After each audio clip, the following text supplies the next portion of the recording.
Hi, I'm John Scholl, President of Service Quality Institute. What I'd like to do is to help you understand the service culture plan and how it can impact your organization to create a service culture. What most organizations do is they use some product from somebody, either something they create or something they buy. They dip their workforce in that product, and then frankly after a few months it dies. I don't care if they use one of our programs or if they use something they created on their own. There is no magic program that you can dip your employees in, and bingo, everybody is now going to be perfect, customer driven for life. You're going to take, let's say, a 24-year-old, you're going to dip them in some magic program of ours, and they're all of a sudden going to become perfect. There is no such animal out there. And so what we have done at Service Quality Institute is created a process that you can use to help your employees commit to a higher level of service, and so that your organization can create a service culture. So what we have is a variety of steps you can use to create the service culture. The first product we have is called Leading Empowered Teams, which is for everybody in a leadership and management role. And it's a 2-day seminar that teaches 4 things. Empowerment, what do we got to change to become more customer friendly? How do we coach employees for higher performances of recognition and a worksite teamwork? And the reason for that is, let's say you got an organization of 1,000 employees, and the employee all of a sudden starts making empowered decisions. They're doing a remarkable job, and a supervisor says, look, if you ever do that again, you're going to be fired. Or what's even worse is that there's no support, no recognition, no appreciation. The employee eventually says, the heck with this. Why should I bust my butt? And nobody really cares. So this is an important thing, because some people in supervision management don't know they're in the service business. Some companies think they're in retail, some think they're in banking, some think they're in insurance, some think they're in government, maybe manufacturing. We want to change the paradigm so that everybody understands you are in the service business regardless of whatever industry you're in. The second thing we have is our Feelings program. And Feelings is a very powerful program that changes behaviors and attitudes. It's our flagship program. It was the first program I created. Frankly, it was released in January of 1980. Now, I've spent millions of dollars over the last 30 years upgrading the programs, and so you got very state-of-the-art product. Feelings focuses on personal excellence. It gets people to believe in themselves. It gets people to deliver a higher level of customer service. It's implemented ideally in 3 sessions, anywhere between 2 to 4 hours each, spaced 1 week apart. And it does 3 things. It changes attitudes and behavior. It teaches the art of customer service. And then third is it builds employee morale and teamwork. So if you've got 1,000 employees, 100 employees, 20 employees, 10,000 employees, every single person has to go through Feelings if you want to lay a foundation for excellence in service.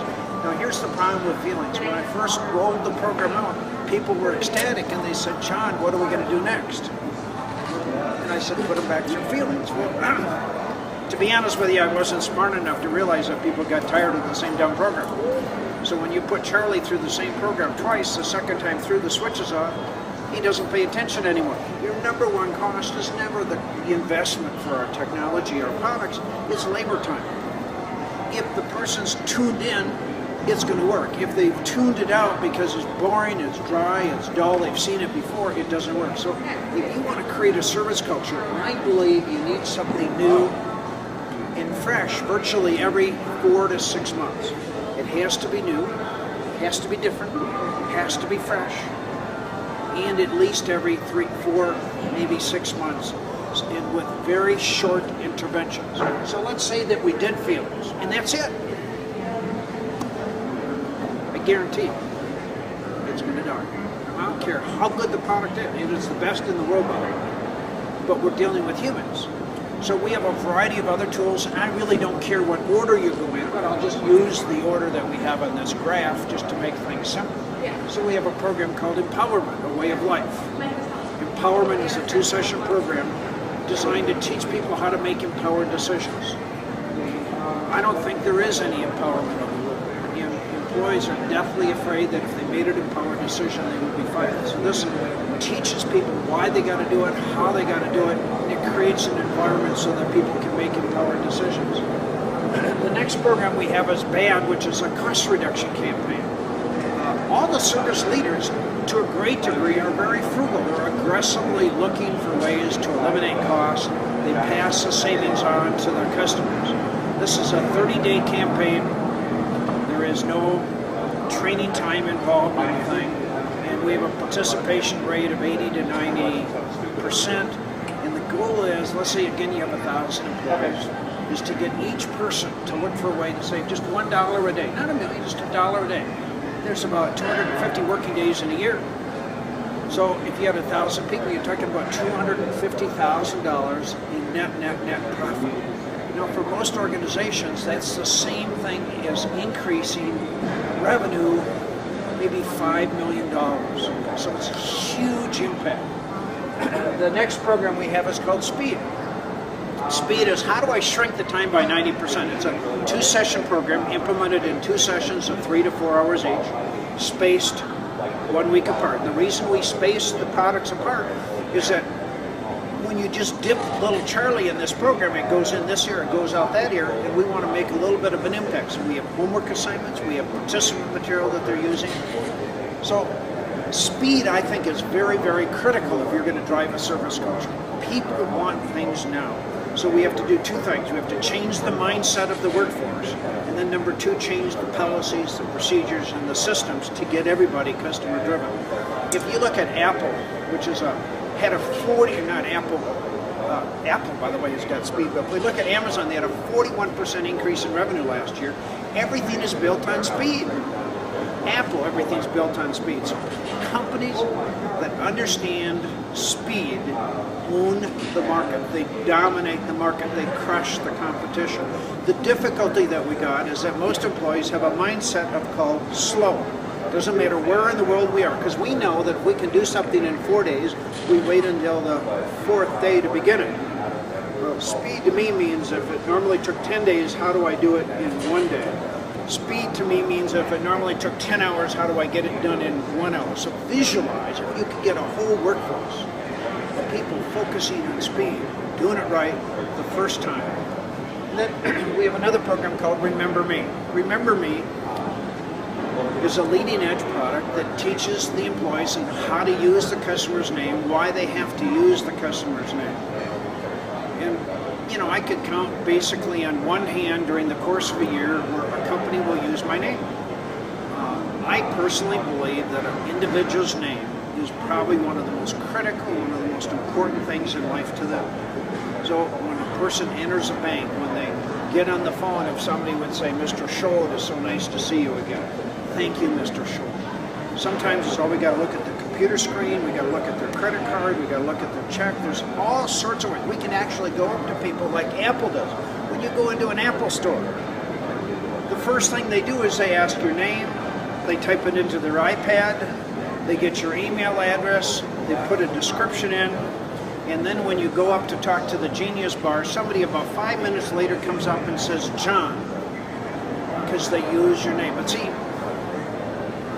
most people don't want to have all that cash that Apple has. Most people don't want to become the most valuable company in the world. So Remember Me is a 2-session program implemented in 2 sessions of anywhere between 2 to 4 hours each, spaced 1 week apart. And then we have another program called Loyal for Life, which is on service recovery. I don't care how good we are, each of our organizations sometime during the day screw up. Bad things happen. Things go haywire. My experience is when things go wrong, the employee runs, lies, and heads for cover. What I want an employee to do, and this is what we teach in Loyal for Life, which is service recovery, is 4 things. Act quickly, take responsibility, be empowered, and compensate. And each organization has things of value that we can give away that don't cost us an arm and a leg when we make a mistake. And it all has to happen within 60 seconds. So this is a 1-session program implemented in anywhere between 3 to 4 hours. And then we have another program called the Service First Video Library. This is a series of 12 different DVDs. Each video is about 15 minutes long. And you can use it once a week for 12 weeks. You can use one a month for 12 months. You can use one a day for 12 days. The training time is going to be probably approximately an hour. You download off the internet the facilitator material, the PowerPoint presentation, the discussion guide, the answer sheets. So there's no recurring costs. So we have 12 different topics, from empowerment to service recovery to value-added service to handling irate customers. So you can pick and choose, and you can go in any order you want. And then we have another program called the Good Idea Campaign, which is another idea campaign, which is 30 days long. And we get every single employee to look for a way to come up with ways to improve quality and customer satisfaction. Again, there's no training time. The participation rate will be anywhere between 80 to 90%. We provide the software for both the Good Idea Campaign and the Cost Reduction Campaign on how to measure and track the results.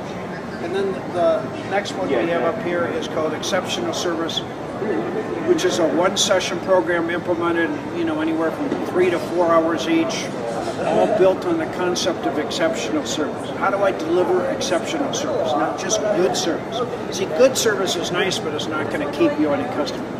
And then, I don't have it up on the screen, but we have a new program that's being released this year called Moving Up. Moving Up will be a 2-session program implemented in 2 sessions of anywhere between 2 to 4 hours each, spaced 1 week apart. And the concept behind Moving Up is, how do I get the workforce to believe in themselves? How do I get people to want to be more successful, to want to drive to a higher level, to want to make more money? I believe if I could take a company, let's again say we got 1,000 employees, and get everybody to want to be more successful, to be discontented with their own performance, to want to achieve more, then I can achieve everything I've accomplished. And the obstacle that I think most organizations have is employees are happy. They're content with where they are.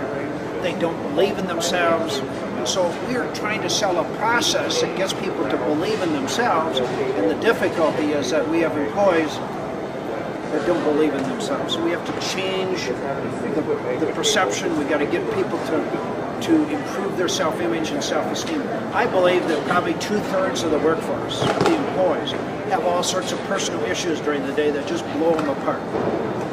And so we got to build people from within. That's the purpose of Moving Up. So what we have here, in summary, is a 3-year service culture plan that your company could use to build a high-performing workforce. What we are doing is putting fertilizer on people.